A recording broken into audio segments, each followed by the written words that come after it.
तांत्रिक क्रियाएं करने वालों के या करवाने वालों के पूरे कुल नष्ट हो गए। आपको अपने जिंदगी में 2 कब्रें खोद लेनी होंगी, एक सामने वाले की और एक कब्र खुद की। आपके जादू में कोई कमी रह गई थी, उसने समन तो कर लिया प्रेतात्मा को, लेकिन आगे जाके वो प्रेतात्मा को हैंडल नहीं कर पाया।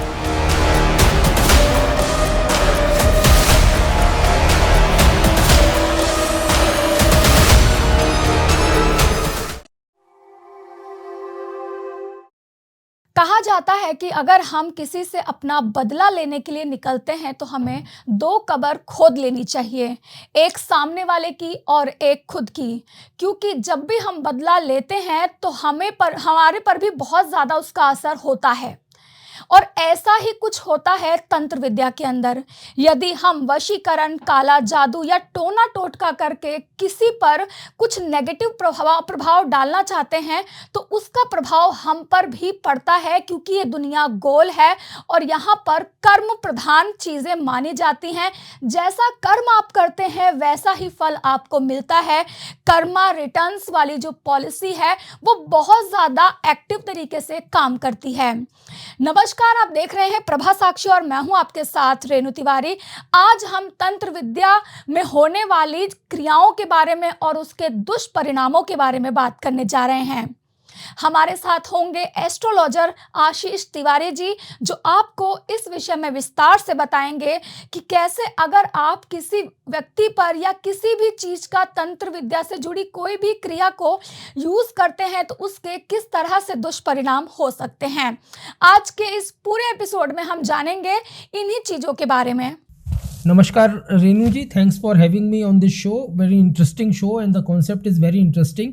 सर, बहुत बहुत स्वागत है आपका प्रभा साक्षी में। सर, मैं आपसे जानना चाहती हूँ कि अगर हम जो तंत्र विद्या से जुड़ी कोई भी क्रिया, जादू टोना या काला जादू या तंत्र मंत्र, वशीकरण, ऐसी कोई भी क्रिया किसी व्यक्ति पर करते हैं तो उसके दुष्परिणाम क्या क्या हो सकते हैं? सबसे पहली चीज़ जो आपने मुझसे पूछी कि भाई तंत्र मंत्र क्या नुकसान कर सकते हैं एक आदमी को, तंत्र एक्चुअली क्या तंत्र की पूजा वैलिड भी है कि नहीं, तो उसका जवाब मैं आपको देना चाहूँगा। याद रखिए, हमारे जीवन में जीवन का उद्देश्य क्या है? जीवन का उद्देश्य ये है कि हम अपने जीवन में कुछ कर्तव्यों का निर्वहन करें और कर्तव्यों का निर्वहन करते हुए धीरे धीरे जीवन की सारी जिम्मेदारियों को निभाते हुए मोक्ष के पास जाएं और जीवन मरण के चक्र से मुक्त हो जाएं। इसको एक दूसरे शब्दों में हम ये भी कह सकते हैं कि भाई हम किसी तरह से भगवान को प्राप्त कर लें और जीवन के अंदर रहते रहते उन गुणों को प्राप्त कर लें जिनके बाद में नश्वर शरीर से हमारी मुक्ति हो जाए। तंत्र भी कहीं ना कहीं वही सिखाता है, तंत्र भी हमें यही कहता है। मगर तंत्र क्या है? एक प्रकार का शॉर्टकट है। जब हम जीवन के रास्ते में इस कार्य को करते हैं तो क्या होता है, हम पूजा करते हैं, सत्कर्म करते हैं, तरह तरह के इस तरह के काम करते हैं। लेकिन जब तंत्र होता है, तंत्र के अंदर हम कुछ खास तरह के देवी देवताओं का आह्वान करते हैं, पिशाचों का आह्वान करते हैं। मंजिल वही है मगर रास्ता थोड़ा सा अलग है। और जिस प्रकार से अगर मैं समेशन में कहूँ इस चीज़ को, समेशन में कि भाई एग्जैक्टली व्हाई तंत्र इज देयर, तो सात्विक गुणों की पूजा के साथ भी हम मोक्ष प्राप्त कर सकते हैं, तामसिक गुणों की पूजा के साथ भी हम मोक्ष प्राप्त कर सकते हैं। सात्विक गुणों की पूजा के साथ में हम सभी अपने जीवन का यापन कर रहे हैं। और तामसिक गुण वो गुण हो गया जब हम तामसिक गुण को, जैसे कि शराब हो गई, अंधेरा हो गया, इस प्रकार की जितनी सिंबलाइजेशन है उन सभी का इस्तेमाल करके मोक्ष की तरफ बढ़ते हैं, तो वो नेगेटिव तंत्र कहलाता है या वो तंत्र का अस्तित्व होने की बात होती है। एक मैंने तंत्र का जो आपको मैं अपने अनुभव के आधार पर मैं बताना चाहूँगा, एक मैंने जो तंत्र का सबसे बड़ा रिपरकशन देखा है और जिसके मैंने कई उदाहरण सुने हैं, आपने भी सुने होंगे, अब मैं आपको बताऊंगा तो आपको याद आने लगेंगे। वो सबसे बड़ा उदाहरण ये है, कई बार तांत्रिक क्रियाएं करने वालों के या करवाने वालों के पूरे कुल नष्ट हो गए, उनकी पीढ़ियां नष्ट हो गईं, श्राप लग गए उन्हें तरह तरह के। अब ये श्राप 2 प्रकार से हो सकते हैं। एक तो जो जिसके ऊपर वो तांत्रिक क्रिया की गई है उसको भी श्राप देने का एक अधिकार मिला है, और कई बार वो जो प्रेतात्मा है जिसको आप छलते हैं, भाई एक प्रेतात्मा भी, उसके भी अपने एजेंडाज हो सकते हैं ना लाइफ में प्रेतात्मा के, तो जब आप उसको छलते हैं तो कई बार वो प्रेतात्मा भी आपको एक श्राप दे के चली जाती है, या कई बार एक ऐसी भी चीज़ मैंने देखी है कि जैसे किसी ने मान लीजिए तंत्र मंत्र करके, धोखा करके किसी के यहाँ पे नाट करवाना, नाट मतलब उसका पूरा वंश खत्म कर देना करके जो है एक धन संपदा ले भी ली, मगर वो कभी उसका उपभोग नहीं कर पाया, उसकी अगली पीढ़ी आई ही नहीं। ज्योतिष में भी हम, क्योंकि मैं एक ज्योतिष के पॉइंट ऑफ व्यू से देख रहा हूँ, तो ज्योतिष में भी हम इस चीज़ को पहचानते हैं। हम देखते हैं कई बार ज्योतिष के पॉइंट ऑफ व्यू से, क्योंकि मैं आपको ये सब चीज़ें बता रहा हूँ, तो ज्योतिष में भी इस तरह के कुछ योग पहचाने जाते हैं जिन्हें हम पितृ ऋण का नाम देते हैं। पितृ ऋण के अंतर्गत या कुछ एक श्राप जो हो जाते हैं, जो पितृ दोष कहलाते हैं, या काल सर्प दोष बन जाते हैं, या बहुत सारे उसके कारण हैं, तो उसमें भी ये चीज़ निकल के आती है। तो याद रखिएगा, सबसे बड़ा रिपरकशन ये है कि हो सकता है कि ये आपके परिवार का ही नाश कर दे, आपके कुल का नाश कर दे, आपको कोई ऐसा श्राप दे दे जिसकी वजह से जीवन के किसी एक खास हिस्से की खुशियों से आप वंचित हो जाएं। सर, जैसा कि माना जाता है कि सामाजिक तौर पर जो तंत्र विद्या है उसका सकारात्मक जो रूप है वो आज की डेट में काफ़ी ज़्यादा लुप्त हो गया है। अधिकतर हम देखते हैं नकारात्मक तंत्र के बारे में, चारों तरफ नकारात्मकता तंत्र विद्या को लेके फैली हुई है। तो इस पर आप क्या करेंगे? ये तंत्र विद्या जो है सकारात्मक रूप से किस तरह होती है और नकारात्मक रूप से किस तरह से होती है? आपने मुझसे पूछा कि तंत्र का प्रभाव क्या होता है, तंत्र का प्रभाव कैसे होता है, और एक बड़ा ये भी आपकी बात सही है कि बड़ा कॉमन नोशन है कि भाई जो आदमी तंत्र करवा रहा है क्या वो विनर है, क्या उसके ऊपर वो तंत्र वापस लौट के आ सकता है? तो आंसर ये है कि जो भी अच्छे तांत्रिक होते हैं, देखिए याद रखिएगा, दो प्रकार के तांत्रिक हैं दुनिया में। एक तांत्रिक वो हैं जो तंत्र का काट करने के लिए पूजा कर रहे हैं, जो बालाजी भगवान और इस प्रकार के माध्यम से तंत्र को साध रहे हैं, और पिशाचों को, डाकिनियों को, बाकी के जो लोग हैं जो अनियंत्रित होकर जीवन में व्याधा उत्पन्न करते हैं, उनको कंट्रोल करते हैं, उनको नियंत्रण करते हैं अच्छे वाले तांत्रिक। अच्छे तांत्रिक ये कहते हैं कि जब भी आप किसी बुरे तांत्रिक के पास जाते हैं, किसी रॉन्ग इंट्यूशन वाले तांत्रिक के पास जाते हैं, तो याद रखिए एक कब्र वो तांत्रिक खोदता है किसकी, जिसके ऊपर आप तंत्र करा रहे हैं, और दूसरी कब्र उसी समय समानांतर आपकी भी खुद रही होती है। क्यों? क्योंकि आपने किसी भी स्तर पे जाके भगवान की प्रभु सत्ता से एक विरोध, बगावत की है, और अब आपने अपने अधिकार बहुत हद तक शैतान को, इन पर्टिकुलरली उस पिशाच को दे दिए हैं। अगर वो पिशाच कल को जाके कोई नेगेटिव चीज़ करना चाहता है, आपसे कुछ रॉन्ग करवाना चाहता है, तो आपको मजबूरी में वो चीज़ करनी पड़ जाएगी। तो ये आप हमेशा याद रखिए। तो ये तो बिल्कुल कहना सही है कि अगर आप किसी के ऊपर नेगेटिव तंत्रा करवाते हैं तो तैयार रहिए, या जो भी ऐसा है जो करवाता है नेगेटिव तंत्रा, उसको तैयार रहना चाहिए। पूरी संभावना है कि वो तंत्र उसके पास वापस लौट कर आएगा। एक यहाँ पे एक प्री कंडीशन में और यहाँ पे ऐड करना चाहूँगा, जैसे आपने ये काला जादू के केस में कई बार सुना होगा। कई बार ये भी देखा गया है कि काला जादू करने वाला तांत्रिक, यदि काला जादू करने वाला तांत्रिक असफल हो जाता है तो पिशाच का आह्वान तो हो चुका है। पिशाच को आपने जहाँ भी वो स्टेशन था वहाँ से उसकी पार्किंग या जो हार्बर है वहाँ से बाहर निकाल लिया है, उसकी इच्छा पूरी हुई नहीं है, आपके जादू में कोई कमी रह गई थी। तो इस स्थिति में भी कई बार उल्टा पड़ जाता है, यानी कि मान लीजिए मैंने वशीकरण के लिए एक पिशाच को बुलाया, तो जिस आदमी का वशीकरण करना था वहाँ पर मेरे तांत्रिक से कोई गलती हो गई, इस केस में वो पिशाच मेरे गले पे भी पड़ सकता है। तंत्र में वापस लौट के आने के जो किस्से होते हैं वो अक्सर करके यहीं पर होते हैं कि किसी की क्रिया अधूरी रह गई या किसी की क्रिया अपूर्ण रह गई, या वो तांत्रिक इतना कॉम्पिटेंट नहीं था, उसने समन तो कर लिया प्रेतात्मा को, लेकिन आगे जाके वो प्रेतात्मा को हैंडल नहीं कर पाया। तो ये भी एक एस्पेक्ट है जिसको आपको ध्यान रखना पड़ेगा जब भी आप तंत्र मंत्र के किसी किस्से में जाते हैं। तो ये आपने बहुत अच्छा सवाल पूछा कि भाई अच्छे तांत्रिक को, बुरे तांत्रिक को, अच्छे तंत्र को, बुरे तंत्र को पहचाना कैसे जाए। तो सबसे पहले तो मैं ये कहूँगा कि देखिए साहब, तंत्र एक ऐसी चीज़ है जिसमें आपको अपनी खुद की इच्छा से नहीं जाना चाहिए। अगर आपको फोर्स कर दिया गया है, आपके ऊपर क्रिया हो गई है, आपको उस क्रिया से बचने के लिए दूसरी क्रिया करनी है, देन इट इज़ फाइन। लेकिन आपको अपनी मर्जी से अपने इनिशिएटिव के साथ कभी भी तंत्र में नहीं जाना चाहिए। दूसरी चीज़, जैसे कि मैं यहाँ पर उदाहरण देना चाहूँगा, बालाजी दरबार बदायूं में मटरूमल शर्मा महाराज की जो मैंने संगति की, वहाँ पर मैंने देखा, एक तो वहाँ पर एक बड़ा अच्छा ये भी मैंने देखा कि एक बार में आपको 1000-1500 आदमी वहाँ आया हुआ होता है, सबकी सुनवाई होती है और तंत्र मंत्र के चक्कर काटे जाते हैं। तो जब मैं उनके चरणों में बैठा और मैंने उनसे बातचीत की तो उन्होंने मुझे 2 बातें बताई। उन्होंने कहा, देखो भाई, जो मैं कर रहा हूँ उसमें तंत्र मंत्र का अंश है, मगर क्योंकि मैं सकारात्मक तंत्र कर रहा हूँ, मैं करेक्टिव तंत्र कर रहा हूँ, तो देखो ये छोटा सा स्थान मंदिर बन गया, कल को और बड़ा मंदिर बन जाएगा। एक हफ्ते के अंदर 3000, 4000, 5000 आदमी आता है और भगवान की दया से, बालाजी की कृपा से मैं सबकी सुन लेता हूँ, अब सबकी बात उन तक पहुँचा देता हूँ। लेकिन जो नकारात्मक तंत्र करने वाला व्यक्ति है, वो आपको किस शहर के कौन से कोने में कहाँ छुपा हुआ बैठा है, उल्लुओं और इनकी वो लेकर कंकाल की हड्डियां और उल्लुओं के नाखून और पंख और मृतात्माएं और पड़े हुए खून वून लेके कहाँ बैठा हुआ पता ही नहीं है।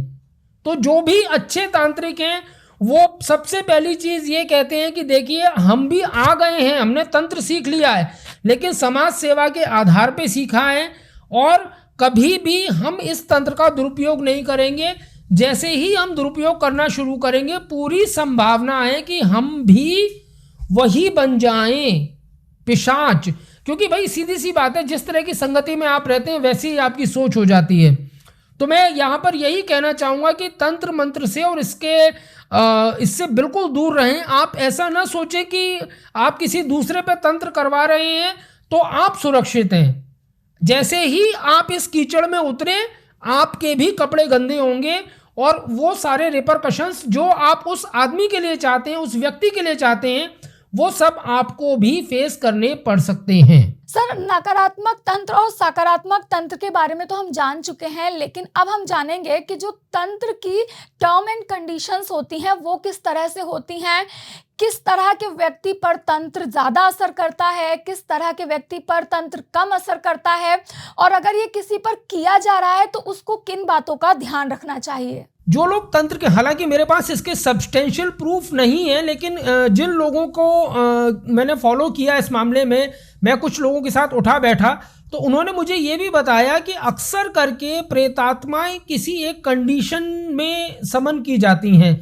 मान लीजिए भाई, प्रेतात्मा या पिशाच है कौन, जिसकी कोई एक, या तो उसके कर्मों का बोझ उस पर इतना ज़्यादा है कि उसको अगला जीवन मरण के चरण में, जीवन मृत्यु के चरण में अगला रोल नहीं दिया जा रहा, या दूसरी कंडीशन ये है कि उसके अंदर किसी विषय वस्तु या हवस को लेकर बहुत सारी इच्छाएं बाकी रह गई हैं, जिसकी वजह से वो प्रेत योनि में है। तो अक्सर करके जब तांत्रिक किसी इस प्रकार की पिशाच या आत्मा या डाकिनी या मोहिनी को, विद्या को समन करते हैं, तो उनके बीच में एक टर्म्स एंड कंडीशन फिक्स होती हैं कि भाई, you give me this, in return I will do this job for you.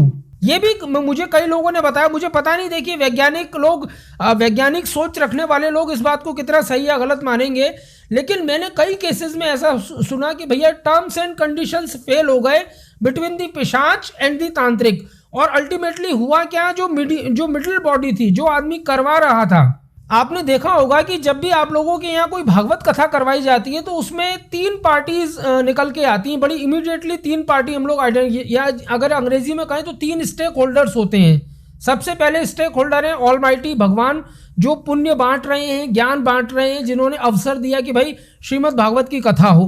दूसरे स्टेक होल्डर हैं वो पंडित जी या भगवत कथा मर्मज्ञ या जो व्यास बनते हैं, जो गद्दी पर बैठ के उसको करते हैं।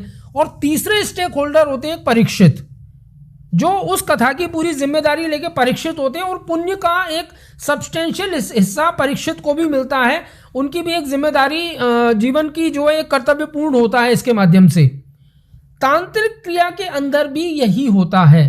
तांत्रिक क्रिया में क्या होता है, तांत्रिक क्रिया में एक तरफ आपका सेटन और द नेगेटिव पावर या फिर वो जो पिशाच है वो stake holder number 1, stake holder number 2 is तांत्रिक himself, and stake holder number 3 is the person जो इस क्रिया का, जैसे हमने वहाँ एक परीक्षित शब्द लिया था, उसी प्रकार से यहाँ पे भी एक बंदा है जिसके कहने पे ये क्रिया हो रही है, तो यहाँ पे भी एक मतलब नकारात्मक परीक्षित है।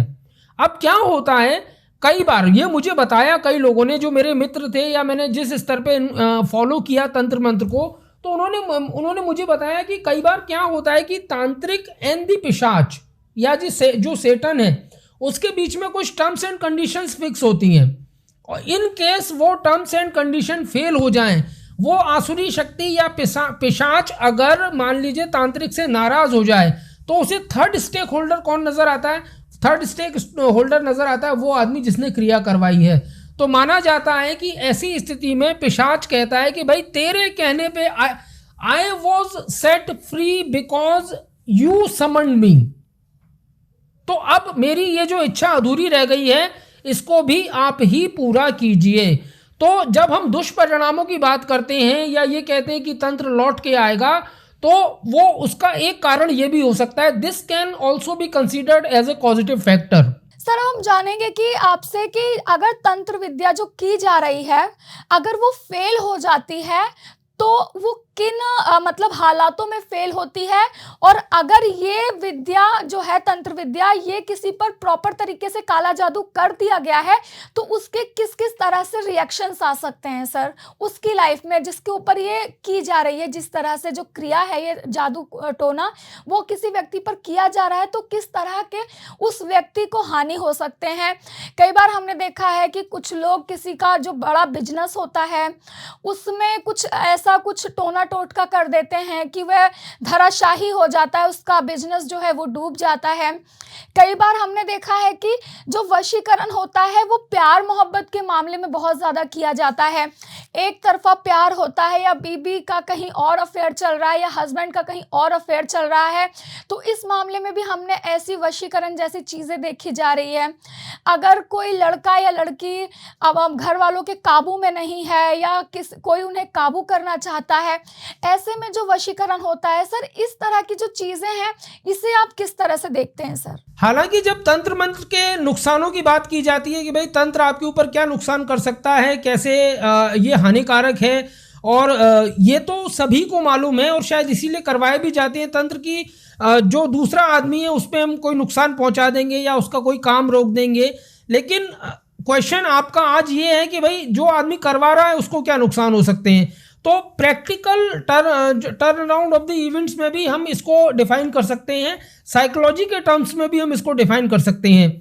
सबसे पहला नुकसान जो है वो होता है धन हानि। अब धन हानि किस प्रकार से है, आप ऐसा तो है नहीं कि सीधे जाके किसी एक तांत्रिक से मिल लेंगे, आपको थ्रू अ प्रॉपर चैनल जाना पड़ेगा। उस चैनल में आपको 4 अच्छे और 4 बुरे तांत्रिक मिलेंगे और उनकी टर्म्स एंड कंडीशंस होंगी। उन टर्म्स एंड कंडीशंस के अंदर you might end up losing a fair deal of money in just doing nothing। तंत्र मंत्र में कई सारे ऐसे मामले होते हैं जहां पे काम अपने आप हो रहे होते हैं और एक तांत्रिक आराम से बैठ के क्रेडिट भी ले रहा होता है, पैसे भी ले रहा होता है और आपको पता ही नहीं होता है। तो जो वहम वाला एंगल है, सबसे पहली चीज तो ये है कि जो भी आदमी तंत्र मंत्र करवाने जा रहा है किसी पे, वो खुद एक वहम का शिकार हो गया। ये कब तक एप्लीकेबल है, जब तक कि उसको एक एक्चुअल नेगेटिव नकारात्मक तामसिक तांत्रिक नहीं मिल जाता। इसी बात को मैं थोड़ा सा आगे अपनी इसी स्टेटमेंट को थोड़ा सा आगे एक्सटेंड करना चाहूँगा। मैं यहाँ पर आपने देखा होगा कि यहाँ पर तंत्र मंत्र का एक जो नुकसान होता है वो निकल के आता है ठगी के तौर पे। आपने देखा होगा कि तंत्र मंत्र के नाम पे कौन आर्टिस्ट जितना काम करते हैं ना उतना कहीं नहीं है। अगर आप न्यूज़पेपर उठा के देखिए तो तांत्रिक बाबा ने महिला को बुलाया और तंत्र के माध्यम से कोख भरने के नाम पर बलात्कार कर दिया। तांत्रिक बाबा ने एक ही परिवार की 5 महिलाओं का शोषण किया, शारीरिक भी, मानसिक भी, आर्थिक भी। और दिल्ली में आपने वो किस्से तो सुने ही होंगे कि एक परिवार ने सामूहिक आत्महत्या कर ली थी, जिसके बारे में पुलिस तक का एक बार को दिमाग घूम गया था, ये हुआ क्या है। ये सब तंत्र के रिपरकशन हैं। और कमाल की बात यह है कि ये रिपरकशन कब हो रहे हैं, जब एक्चुअल तंत्र या तंत्र से जुड़ी हुई तामसिक या नकारात्मक शक्तियां एक्शन में भी नहीं आई हैं। आप जैसे ही ये मन बनाते हैं कि नहीं मैं तुझे देख लूंगा और मैं अभी एक तांत्रिक के पास जा रहा हूँ, मुझे तेरे ऊपर ये क्रिया करानी है, उसी समय से आपने अपने लिए गड्ढा खोदना शुरू कर दिया है। ये जो आपको अपराध दिखाई दे रहे हैं तांत्रिक बाबा के थ्रू जो हो रहे हैं, परिवारों की आत्महत्याएं हो रही हैं, महिलाओं के बच्चों के शोषण हो रहे हैं, ये सारी चीज़ें भी तंत्र का ही रिपरकशन है। ये हमको समझ के चलना पड़ेगा। अगर हम इसको सेपरेट मान के चलेंगे कि नहीं भैया ये ठगी का काम है, नहीं, ठगी ठीक है, सबसे बड़ी चीज़ क्या है यहाँ पे मैकेनिज्म। अब मैं आपको एक बड़ी इंटरेस्टिंग चीज़ बताता हूँ तंत्र के बारे में। तंत्र के दुष्परिणामों के बारे में आप मुझसे पूछ रही हैं। आपने कहा कि भाई जो आदमी तंत्र करवाता है वो भी क्या तंत्र का वापस शिकार हो सकता है। इसके पीछे एक प्रैक्टिकल आउटलुक और है। मैं आपको एक रिसेंटली रिलीज हुई एक फिल्म, उसके बारे में एक उदाहरण दूंगा उससे, और उसके बाद में मैं अपनी बात को आगे बढ़ाऊंगा। आप सभी ने शायद एक फिल्म आई है Charlie Chopra and the mystery of the Solang valley, Agatha Christie की एक कहानी पर आधारित ये फिल्म है।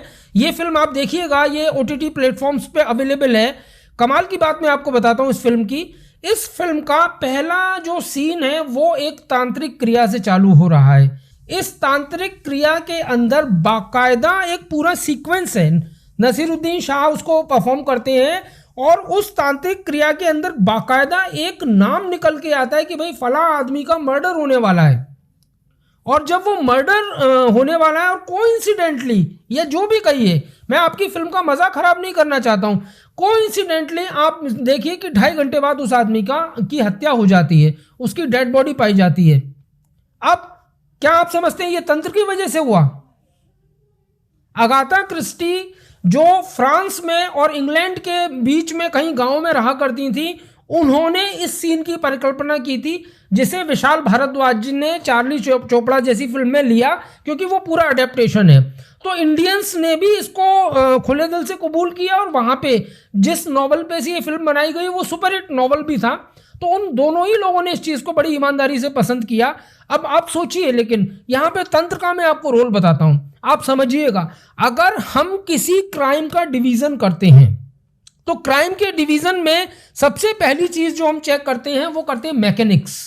मैकेनिक्स क्या इन्वॉल्व हुए, ऐसे कौन से मैकेनिक्स थे जिनको इन्वॉल्व करके एक मर्डरर आगे बढ़ा। इस कहानी में, चार्ली चोपड़ा वाली कहानी में या अगाथा क्रिस्टी की कहानी में, तंत्र भी मैकेनिक्स का एक पार्ट है। तंत्र ने एक चीज इन्फ्लिक्ट की। अब ये तंत्र सही था या गलत था ये तो आप फिल्म देख के अंदाजा लगाइएगा, लेकिन तंत्र ने एक चीज इन्फ्लिक्ट की। अब मैं आता हूं वापस हम लोगों की आपकी रोजमर्रा जिंदगी में। यहां पर भी तंत्र ठगी का एक मैकेनिक्स है। जो लोग कौन आर्टिस्ट हैं वो तंत्र को, तांत्रिक क्रियाओं को एक मैकेनिक्स या एक मैकेनिज्म की तरह इस्तेमाल करते हैं, जिसके अंतर्गत वो आपसे सोना भी ऐंठते हैं, पैसा भी ऐंठते हैं, शारीरिक आपका शोषण करते हैं। तो पहली चीज जो नुकसान है तंत्र का वो ये है कि तंत्र acting as the mechanics of a con artist और अ क्रिमिनल। सर, आज के सामाजिक तौर पे हम देखते हैं कि नकारात्मकता लोगों को जल्दी प्रभावित करती है क्योंकि वो शॉर्टकट होती है। तो नकारात्मक जो तंत्र है वो किस तरह से काम करता है, और यदि ये किया जा रहा है तो सामने वाले पर और जो ये कर रहा है उस पर किस तरह के परिणाम उसको भोगने पड़ सकते हैं। इसी क्रम में एक दूसरा सीक्वेंस और निकलता है। अब ये तो वो चीज हो गई जहां पर तंत्र का कोई रोल ही नहीं है। सेकंड सिचुएशन वो आती है जहां पर हम ये कहते हैं कि भाई तंत्र has a role to play. कुछ एक्टिविटी हुई है, कुछ पैरानॉर्मल हुआ है, कुछ अलौकिक हुआ है। क्या इस स्थिति में मेरे लिए तंत्र खतरनाक है? बिल्कुल है। एक अतृप्त आत्मा, एक अनकंट्रोल्ड सोल, अगर आप उसको किसी भी तरीके से, इट्स लाइक आप देखिए ना, आप एक ड्राइवर जो है आपका वो नशे में है तो फिर वो क्या करेगा? ड्राइवर अगर ये मना कर दे कि मेरे को कोई भी रूल मानना ही नहीं है, मैं अपने तरीके से चलाऊंगा, तो क्या होगा? वो पिशाच जो आत्मा है वो आपके कंधे पे या तांत्रिक के कंधे पे चढ़ के आई है और वो नियम तोड़ चुकी है, इसी वजह से तो वो पिशाच है और आपने उसको शक्ति दे दी। तो turn around of the events कहाँ जाएगा, वो अतृप्त आत्मा आपसे क्या करवा ले, इसका कोई भी भरोसा नहीं है। याद रखिएगा, ये सेकंड रिपरकशन है और बहुत सीरियस रिपरकशन है जिसको आपको हमेशा याद रखना चाहिए। यहां पर मैं एक चीज और कहना चाहूंगा, जो मैंने अपने पिछले थॉट कहा है ये उसी का एक्सटेंशन है, और वो इंपॉर्टेंट थॉट ये है कि कई बार एक अतृप्त आत्मा जब कुछ नहीं कर पाती तो फिर वो क्या करती है, आपके दिमाग को बरगलाना शुरू कर देती है। और जब वो दिमाग को बरगलाना शुरू करती है तो उसमें कई तरह की चीजें होती हैं। आत्महत्या के ख्याल आ जाना, कुछ ऐसी एक्टिविटीज करने के ख्याल आ जाना जो आपकी जिंदगी के लिए अच्छी नहीं है या खतरनाक हो सकती हैं, और एक एंडलेस लूप, रेस्टलेसनेस, आप लोगों को मार रहे हैं, ये कर रहे हैं, वो कर रहे हैं। ऐसा नहीं है कि ये मनोविज्ञान इस चीज से अनभिज्ञ है। इनफैक्ट मेरे कुछ मित्र हैं जो मनोवैज्ञानिक हैं और जिनसे मेरी अक्सर इस विषय में चर्चा होती रहती है, तो हम लोगों ने जब नोट शेयर किए तो एक बड़ी इंटरेस्टिंग बात समझ में आई। जिस मनोवैज्ञानिक बीमारी को हम पैरानोइया कहते हैं, पैरानोइया मतलब मैं अभी बैठा हुआ हूं और मुझे लगने लगे कि सामने वो जो चीज़ है वहां से गोली, बंदूक निकल रही है, वो शायद मुझे गोली मार देगी, या कुछ भी हो सकता है। आज मैं जैसे आपको मैं एक चीज़ बताता हूँ, सट्टेबाज होते हैं, उनको आप देखिएगा कभी, वो घर से निकलते ही जो पहला ऑब्जेक्ट उनको दिखता है, उन्हें अगर गाय दिख गई और उसके 4 टांग और रंग देख के उन्होंने एक सट्टे का नंबर लगा दिया, ये भी एक तरह का पैरानोइया है। पैरानोइया अंधविश्वास को जब एक सततता मिलती है, कंटिन्यूएशन मिलता है और एक वैल्यू सिस्टम के अंदर चला जाता है तो वो पैरानोइया हो जाता है। और वही जब पैरानोइया आगे जाके और थोड़े से अलग लेवल पे बढ़ जाता है तो फिर एक मेंटल डिसीज बन जाता है। इसी पैरानोइया की वजह से लोगों के अंदर सुसाइडल थॉट्स आते हैं, इसी पैरानोइया की वजह से लोगों की जिंदगियां खराब हो जाती हैं। शक भी एक प्रकार का पैरानोइया है अगर आप देखें तो तांत्रिक शक्तियां, अतृप्त जो आपकी प्रेतात्माएं हैं, वो आपके अंदर इस तरह की स्थिति पैदा कर सकते हैं जिसको मनोविज्ञान पैरानोइया का नाम देगा। आप देखिए ना, एक भाषा विज्ञान की भी खूबसूरती देखिए, पैरानॉर्मल, पैरानोइया।